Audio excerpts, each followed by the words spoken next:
It is finally training camp week for the Miami Dolphins. And here on the 5 Reasons Sports Network, we celebrate the Dolphins and we also celebrate the alleged most accurate quarterback in the National Football League. Let's go.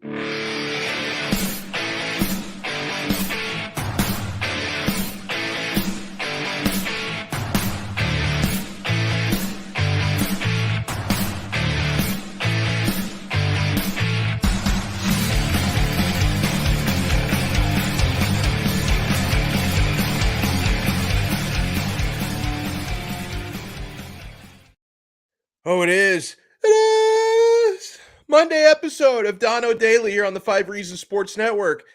I am just a guy dressed in all Canes gear talking Dolphins today. I don't make any sense. My whole existence doesn't make any sense. But thank you so much for tuning in today to another episode of Donno Daily. We are going to have Alfredo Arteaga from 3 Yards Per Carry joining us in around 6 minutes to set the table for training camp. Players reporting throughout the week this week.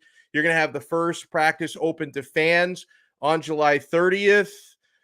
This is a more exciting year than most, right? I mean, I think anytime you've got a new head coach who's given off great vibes, I'm just going to use that word vibes until we actually start seeing them play regular season games.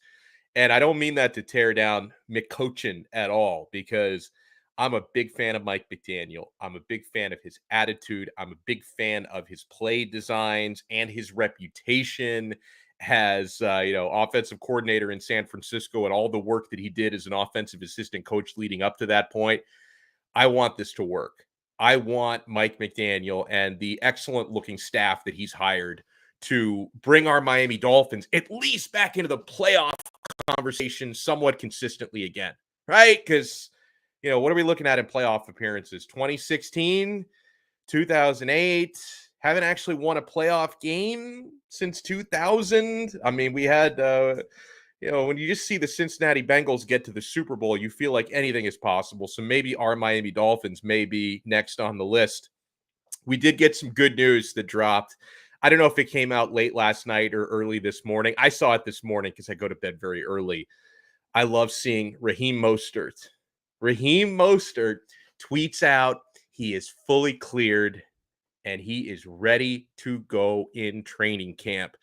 He had a knee injury that cut his season short last year. The Dolphins signed him despite those knee concerns, but obviously the Dolphins had a good idea that the knee would not be anything totally lingering for Mostert, and he was going to be good to go for the season. And we get the good news that he's good to go for the start of training camp because, folks, I love the 3-headed monster that the Dolphins have at running back now. And I say 3-headed monster because I'm not a big Myles Gaskin guy, so I'm not going to go into the fourth really and being so excited about that. But Chase Edmonds, Raheem Mostert, Sony Michel, this backfield is dramatically improved from a year ago. And it's nice to know that Mostert is feeling good, doesn't have limitations, at least as far as he says, with his knee, because he's one of the fastest players in the National Football League. He's one of the fastest players in the NFL. And the Dolphins have 2 of, if not 3 of, the fastest offensive players in the National Football League on their team right now. Because we had that stat for you a couple months back about fastest play speed, like the fastest ball carriers in an offensive play over the last 5 years. And 2 of the top 5 fastest plays from ball carriers in the last 5 years have been from Tyreek Hill, who's now a Miami Dolphin, and Raheem Mostert, who's now a Miami Dolphin. Speaking of Tyreek Hill, he's got everybody talking today. Oh, man, I can't believe a lot of times, not every day because I have a life, but a lot of days I'll watch ESPN's First Take live just to see what they're jawing about today, because they always find a way to work in the Dolphins into like every episode. It's usually to say, hey, maybe Tua is not going to be very good this year, and we'll talk about this for 10 minutes. So they had Tyreek Hill on First Take today, and he was talking about why he chose, the Dolphins over the Jets, or why he wanted to come to the Dolphins over the Jets. Because remember, when the reports came out that fateful morning that the Kansas City Chiefs were shopping Tyreek Hill, the 2 teams were the Jets or the Dolphins. Thank goodness he ended up coming to the Miami Dolphins. But, he said, I want to play with the most accurate quarterback in the NFL. That's right, Tyreek. We do not say anything negative about Tua Tagovailoa on this show. People who have followed me on Twitter for years know that I am only tweeting positive vibes and positive propaganda in favor of Tua Tagovailoa. I'm so glad Tyreek Hill got that memo. And real talk, I think it's cool that Cheetah has his quarterbacks back. That sounds a little weird. He's got his quarterbacks back, and he will repeatedly on his own podcast and on every media appearance he does talk about how great and how accurate and how strong of an arm Tua has. And he says it a lot. Now, to be fair, to say that Tua is the most accurate quarterback in the NFL, I disagree with statistics, but the statistics would tell you last season, Tua had the fourth highest completion percentage. Joe Burrow, Aaron Rodgers, Kyler Murray were in front of him. And then I don't really know what this stat means, but some stat geek pointed this out on social media today because a lot of people were giving Tyreek Hill a hard time for speaking nice things about his quarterback, which is interesting. But somebody by the name of Brian Knowles, he's got a blue check mark. So everyone knows that people like me and Brian Knowles who have blue check marks, we only spit facts 100% of the time. He says per SIS charting, Tagovailoa was 14th in catchable pass percentage, 8th in on-target pass percentage. So maybe statistically, he's not the most accurate quarterback in the National Football League. But Tyreek Hill is going out of his way to say positive things about his quarterback. And honestly, I like the fact that Tua now has a head coach who has his back because the previous head coach was Judas. He's got a head coach who has his back. He's got a top wide receiver who's one of the most recognizable faces and most well-known players in the National Football League who has his back. They are putting him in a position to succeed. It's now up to Tua to take these advantages and use them to his advantage and succeed this coming season. I certainly hope that Cheetah isn't talking up Tua so much that these are just going to become memes and jokes if Tua doesn't live up to that hype. Somebody who always lives up to the hype, and we appreciate his time, does a fantastic job on the 3 Yards Per Carry podcast, which is a must listen. And I love how he's repping Prize Picks. Prize Picks, of course, the fantasy sports sponsor of the 5 Reasons Sports Network. Alfredo Arteaga, how you been, sir? Oh, I've been doing great. Are you surprised by the Twitter buzz and in some cases outrage for Tyreek Hill having the audacity to stand up for the best quarterback in the NFL? Well, yeah, if you just take what he said and then, okay, so you don't want him to say what he said, you want him to say what? The opposite? The opposite would be trashing him, right? Right. So if he's just really confident about his guy and he's pumping up his guy, that's what he's supposed to do. It happens all the time. This offseason, we had Devonta Adams say that Derek Carr, forget the 2-time MVP Aaron Rodgers or the back-to-back MVP Aaron Rodgers. Derek Carr was actually better than him. That's what Devonta Adams said. We didn't have wall-to-wall coverage on ESPN and on every single website on the internet. So, yeah, he's backing up his guy. Is he being a little bit overzealous about it? Sure, but that's his style. What is he going to say? He's all right. We'll see. We do get 2 first-round picks, at the end of the year. If Tua stinks, we'll just go get another quarterback. because I'm going to get my $120 million here no matter what, Mm-hmm. What is he going to say? Yeah, it's a really great point because for people making a big deal about Tyreek Hill saying positive things about his quarterback, if you were to come out and say, this guy's average, that would be an even bigger story, right? I mean, wouldn't that be, what? I played with Tua, some OTAs. I'm really not impressed. That would be a much bigger story. Of course. That'd be a huge story if he said that, but he didn't, So naturally, why is he saying good things about his quarterback? Let me write 2,000 words about this. That's what the media does, man. But I want to talk about the running back room. We got the good news from Raheem Mostert, courtesy of his social media, that he's cleared. He had a knee injury coming out of last season.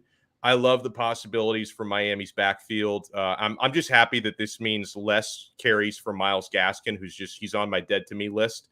But, between Chase Edmonds and Raheem Mostert and Sony Michel and I guess Myles Gaskin, I'm excited about Miami's backfield. How do you expect the dynamic to play out, Alfredo? Who do you expect to be? Because obviously I guess just the math would say Edmonds, but how do you expect the carries to break down between those four guys? And I guess Salvon Ahmed is still here as well, right? How do you expect it to work?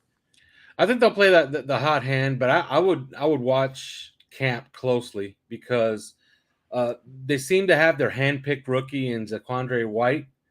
And if you've known anything about the 49ers the last few years, it's always that 6th round pick that ends up getting the big load, So last year was Elijah Mitchell. He was drafted in the 6th round, I believe. And all of a sudden he becomes a starter and the near 1,000 yard back.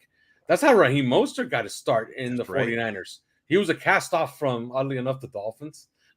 He ended up there, and next thing you know, he's there near 1,000 yard rusher. I don't think there's going to be a bell cow, but I think there's a pecking order, and at the top of that pecking order has to be Raheem Mostert and Chase Edmonds. And I wouldn't write off Sony Michel. I just wouldn't. I wouldn't either. I like Sony Michel a lot. But if I had to draw up a list of guys with the worst possible qualities for this backfield and for this system, Myles Gaskin would be at the top of that list. So I would say, I don't see, how he figures in all this. I would say he gets traded before the season starts because he's just a bad fit here. I don't think I would mind that too much. Now, the wide receiver room, there seem to be some obvious narratives there because everyone's talking, rightfully so, about Waddle and Tyreek Hill. I like Cedric Wilson from Dallas as well, Alf. And there's a lot of bodies in that wide receiver room. So how do you expect that rotation to play out? Yeah, that's a tougher room to handicap, right? Because where does Preston Williams fit in? Is he that big body in the red zone that they're going to need? Because we know the top 3 is a lock, right? And let's be fair about this. Trent Sherfield is also a lock because not only does he know the system, he's physical, but he's an ace special teams player. He's basically replacing Matt Collins. So you got to figure he makes it, right? So we're talking about 2 spots for 4 guys. Where does Lynn Bowden fit in all this? Or does Lynn Bowden sneak in as like a 4th running back maybe? So, Cody Core, River Craycraft. Are they going to cut a 4th rounder in Eric Azukama?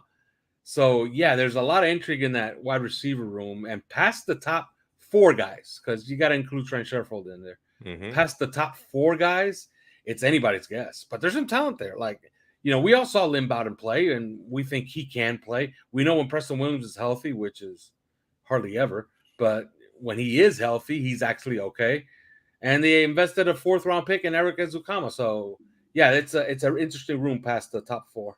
Yeah, no, it sure is. And the offensive line, of course, has seen notable improvements, especially with Teron Armstead and Connor Williams coming in. And this is one of those things, this scheme and the emphasis from coaching, I believe, can really help that offensive line. And we also have to wonder how the scheme can help certain individuals, someone like Austin Jackson, who's struggled the last couple of years, but seems prototypically like a good prototype for this sort of a blocking scheme with his athletic attributes and his range, where he may have been a poor fit previously. So is this one of those things where we might see the offensive line, which for the better part of the last 20 years has always been one of the top Dolphins' weaknesses, maybe, if not become a strength, at least become far less of a weakness?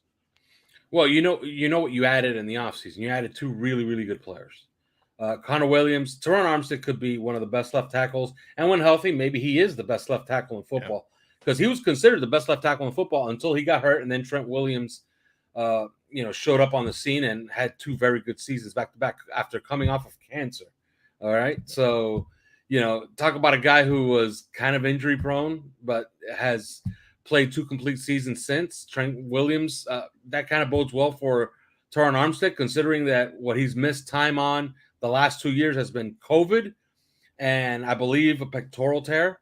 So, it's nothing lower body. He's had some maintenance surgeries on his knees, but who hasn't in the NFL if you play offensive line?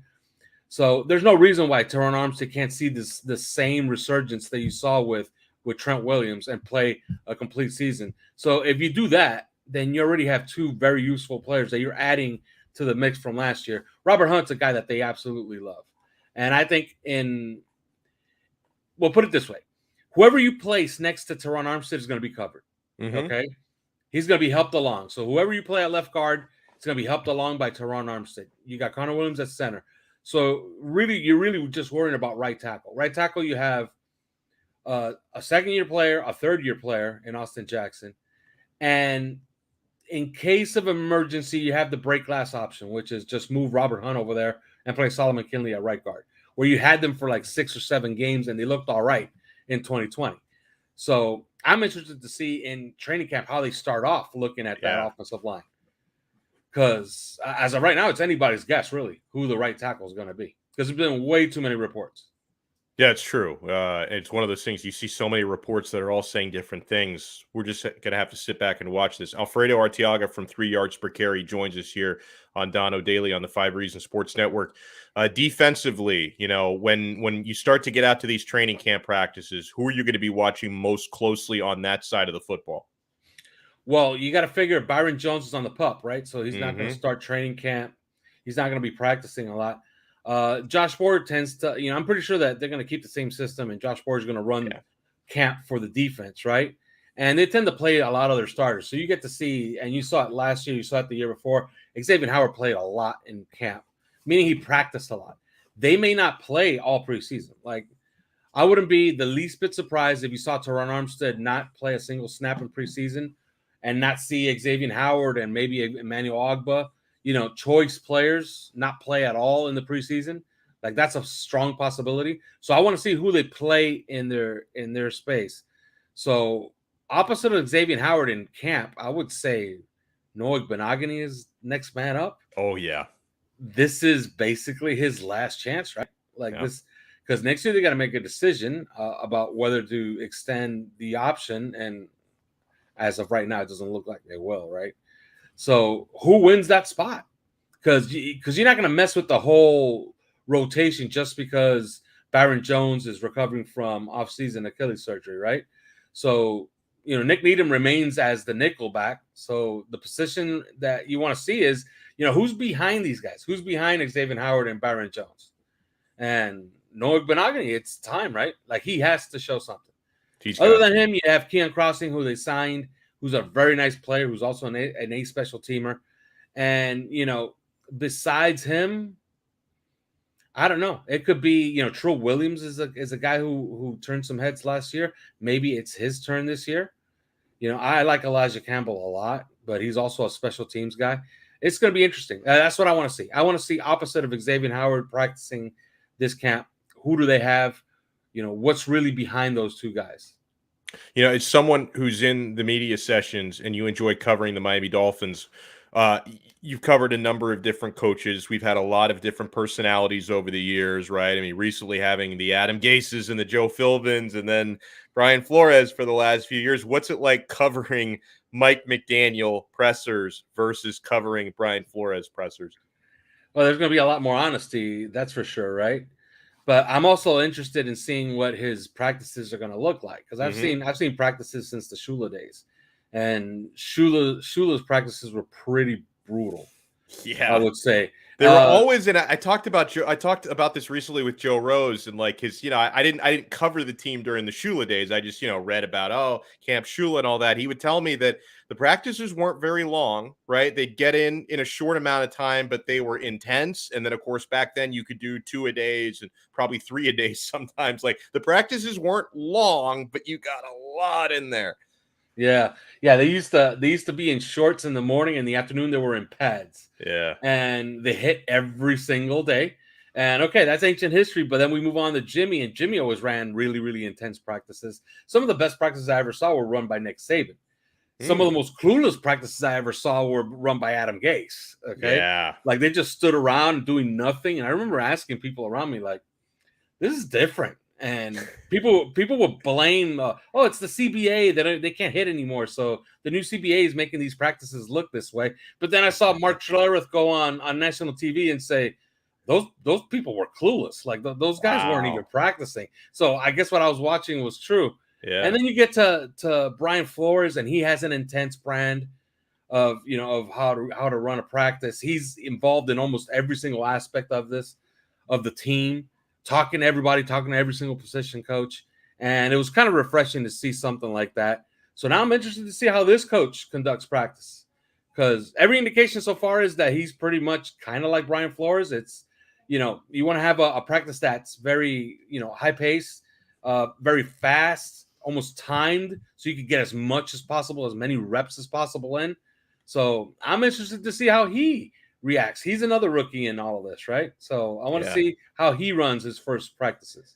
Well, and I'm excited for the 5 Reasons coverage as well. I'm going to be a bigger part of it this year on the rebranded Extra Yard, which is it's part of that 3 yards per carry family where you, Simon, and Chris are kicking ass and taking names every single week. Let people know what they can expect on upcoming episodes with training camp ramping up.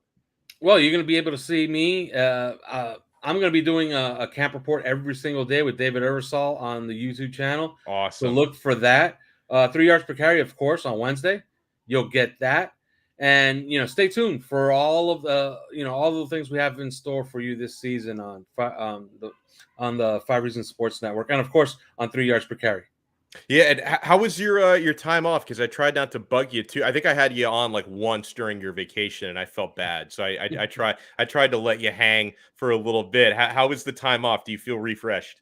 Yeah, I feel refreshed. It was pretty uneventful, really. I'll go somewhere as soon as camp wraps up. I'll go somewhere and I'll watch the third preseason game from somewhere, because that they're not going to play anybody, right? Yeah. So I'll watch that from somewhere, maybe the Keys. I don't know. Wasn't it like it was weird because last year was the first year with the reduced preseason schedule, and the Dolphins did it where most teams did it where the second game was the dress rehearsal. But didn't the Atlanta Falcons and some other teams still do the third game as the dress? Do you think that they've all kind of figured out this is the uniform way to do it, or is it going to be a little bit herky jerky like it was last year? Yeah, I think most teams figured out that the best way to do it was, play your starters a little bit in the first game, then play them long in the second game, and then play nobody in the third game. Yeah, that's the way I thought everyone would handle it. Yeah. And that's how the Dolphins handled it last year. I hope that that's how they're going to handle it this year. If how they ran practices in San Francisco is any indication, like I said, don't expect a lot of your stars to play too much. Okay? Now, you may want to play Tyreek Hill a lot in the first 2 games, so he could get some timing down with Tua. But other than that, I would say, look for them a lot in the second game, and then the third game, look for nobody to be playing. Yeah, no doubt. Make sure you guys follow Alfredo and follow the show 3 yards per carry at 3 yards per carry on Twitter, and check it out. New episodes every single week. Alf, thank you so much, my friend, and enjoy this big week as football becomes part of our lives again. All right. Thank you for having me. I love it. Awesome stuff there from Alf. Guys, you saw he was wearing that Prize Picks hat. Prize Picks is the official daily fantasy sports provider for the 5 Reasons Sports Network. I've become addicted, and I know so many of you have become addicted because you're having a good time. You're winning money. The selections can be made so easily at prizepicks.com and the Prize Picks mobile app. So log in today. If you download the app, if you haven't already, the Prize Picks mobile app is so easy to use, really easy to deposit money, really easy to take money out. And in fact, when you deposit some money to play with, prizepicks.com or the Prize Picks mobile app, make sure you use our code 5, because they're going to hook you up with a 100% deposit match up to $100 with our code FIVE. Takes under 60 seconds to make your selections. You simply select 2, 3, 4 players. It combines my love for parlays and daily fantasy. You select 2, 3, 4 players and predict if they're going to go over or under their fantasy projections, and you can win real money. And what I love about it is you don't have to just stick to football or basketball. You can go cross league and cross sport with your selections, right? Once preseason gets underway, I mean, some of you may say, I'm not making preseason selections. It's fun. You'll be surprised. But if you want to wait till the regular season, you can select an NFL player, a Major League Baseball player, a college football player on the same selection, and you can win 10 times your money for getting 4 selections correct. I'm telling you, it's so much fun. You've probably seen the Prize Picks billboards. You've heard us talking about it. If you haven't signed up yet, no time like the present. PrizePicks.com or the Prize Picks mobile app. Use our code 5, FIVE, for a 100% deposit match. Prize Picks truly is a daily, a fantasy, a simplified. We are also brought to you by my new favorite sports betting platform, and that is Better Edge. BETTOR edge.com. This is revolutionizing the sports betting industry. How is it different? First of all, no fees. They're not taking juice. Better Edge is not run by a big casino where you've got to bet minus 10, minus 110 or minus 120 on something. No. You find the line you want, and then you find someone else on the other end of it. It's a social platform, so you can pick whatever odds you want, and they do not take fees. At Better Edge, they make their money through ads on their website. They're not making their money through juice and manipulated odds, nothing like that, guys. I'm telling you, it is so much fun at betteredge.com. It is a social platform, and it's legal, fully legal. This is not an offshore. This is not a gray area. They are fully legal in 45 states, including the state of Florida. Now, if you live outside of Florida and you want to check to see if Better Edge is legal and available where you live, go onto their website and check it out. I think if you're in Hawaii, you're SOL, but that's the cost of living in paradise, right? But in 45 out of 50 states, Better Edge is completely legal. And we have a hookup there too. You sign up at betteredge.com/5reasons, and we're going to hook you up with a $20 referral bonus just right there when you sign up. betteredge.com/5reasons. I feel like I made a banner for that. Hold on. Here we go. Okay, you see the scroll down there? betteredge.com/5reasons, a $20 referral match right when you sign up at betteredge.com.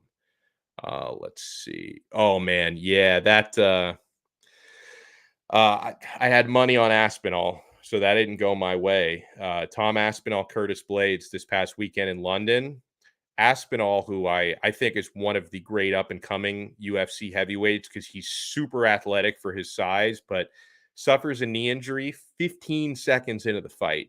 15 seconds in. So he lost by injury TKO to Curtis Blades. It wasn't anything Blades did to him.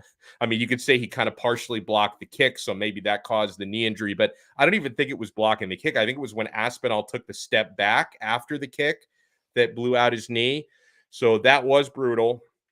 I hope he gets well soon, and I hope that there's not any sort of permanent damage because Tom Aspinall is like one of my favorite future up-and-coming heavyweight contenders. And, Curtis Blades I like just fine, but I think Aspinall represents like perhaps the future of that division. So hello to Joseph. Hello to Alex M. Yeah, Molly McCann does look great. I'm not 100% on Patty the Batty. I did think that Patty, though, it looked good how he was able to counter everything on the ground. Like if he was taken down, he was immediately threatening for submissions and reversing. I don't know if I'm 100% sold on him either, but it seems like as long as the UFC keeps having Molly and Patty fight in London, they're never going to lose. Like just have them fight in London every time because that crowd is so crazy for them. Hello to Dakun. Yeah, man, no doubt about that. Hello to 386 Finn. That is the greatest comment I've seen about all the nice things that Tyreek Hill is saying about Tua. Does Tyreek need drug testing? How dare you come on my platform and slander the greatest quarterback to ever put on a Miami Dolphin uniform? Tua is the best, and you know it. God, I'm getting a Marathon, Florida, trying to call me right now. That's where all the spammers live, right? All the spammers live in Marathon, Florida. If you actually have a phone number that pops up and says Marathon, Florida, get a new number because if anyone sees you call, they're going to think you're a spammer. That's where all the spammers live. Cap for Life, hello. I hope it's Noah Igbenogany time. It's last chance saloon for him. I mean, some people try to say make or break year for Tua. That may or may not be true, but for Noah Igbenogany, 1,000% make or break year for that bum. Let's hope he's not a bum anymore, but he's been a bum the first couple years in the league. Shake Money, hello. We try to throw shout outs to everybody we can at the end of an episode. Brian, thank you so much. That coaching is such an underrated part of Lime's success. Who else? Ashley Arteaga. I think relation to Alfredo, but it's good to be the number one fan. The only actual fans that I have are blood relatives of mine, so I know the feeling. Now, everybody loves Alf. Alf has a lot of fans out there. Color commentary, thank you so much for tuning in. We love you. This is my dude, Mario Cristo Goat, who he also live chats with us every day on Locked On Canes as well. That's why I'm wearing all the Canes gear. First of all, because I love the Miami Hurricanes more than almost anything in the world. It's like you've got like my son, and then right under that, the Miami Hurricanes and Inter Milan, and then the Dolphins a little bit under that. But I also don't change my wardrobe. I do Locked On Canes in the midday on YouTube, and I usually dress up, in Miami Hurricanes fanfare, and then I just, I only change once a day. I'm not like a Broadway singer or something. I don't do multiple wardrobe changes during the day. What I put on in the morning is what I wear for the rest of the day. So I'm canes out. I always see Mario Cristo Goat on the Locked On Canes channel.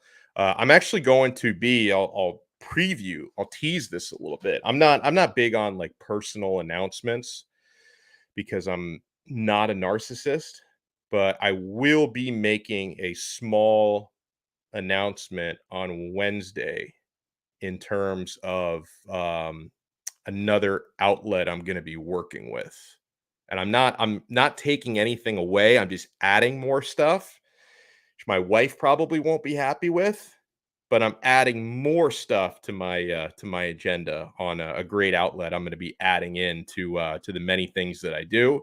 And so I will be making on Wednesday, I think I'm going to be doing this, making a very small personal announcement. I'm not going to act like it's the end of the world or anything like that, but it could be the start of something fun. So huge shout out and thank you to everybody who tuned in. We got RC in the 305 here as well. Oh, yeah, he's talking about the recruiting weekend that the Canes just have. Was Mario played by these kids? He did state the second great phase was upon. Well, first of all, the second wave is what he said late last week. Don't assume that he was talking about one weekend. Like it didn't, we still have several months left to lock up the class of 2023. So I don't necessarily think Cristobal was talking about the next wave. It's going to be like in the next 48 hours. I don't think that that's necessarily what he meant. As far as getting played, I definitely don't think he got played by Janelle Aguero because I think that they knew for at least a couple days he was going to go to Georgia. Malik Bryant postponed his announcement. I'm still expecting him to announce Miami based on everything I'm hearing. And Peyton Kirkland, I think Peyton Kirkland played everybody. I think he trolled a bunch of and listen, do it the way you want it, right? I mean, I'm not like I like a little trolling myself, right? And if Peyton Kirkland decided I'm gonna, convince a couple different schools that I want to go there, and then he ends up choosing Texas, which wasn't even on his finalist list, and there are other reasons behind the scenes why I think he did that I won't get into, at least not right now, right here. But I do think Peyton Kirkland did probably troll a few different schools. But listen, if you get played by a high school kid, I think that's on you, not on them, right? I mean, everybody handles their announcements different ways, and Kirkland did it the way he wanted to. So we will see if that works out for him. But yeah, make sure you guys support our awesome sponsors, prizepicks.com, code 5, FIVE. And as you see below me, betteredge.com/5reasons. They'll hook you up with a $20 referral bonus when you use that link down below. And we will talk to you guys again tomorrow. It's going to be more of a basketball show, more of a Heat show tomorrow. Brady Hawk is going to join us. So we will talk to you then on another episode of Donno Daily on the 5 Reasons Sports Network.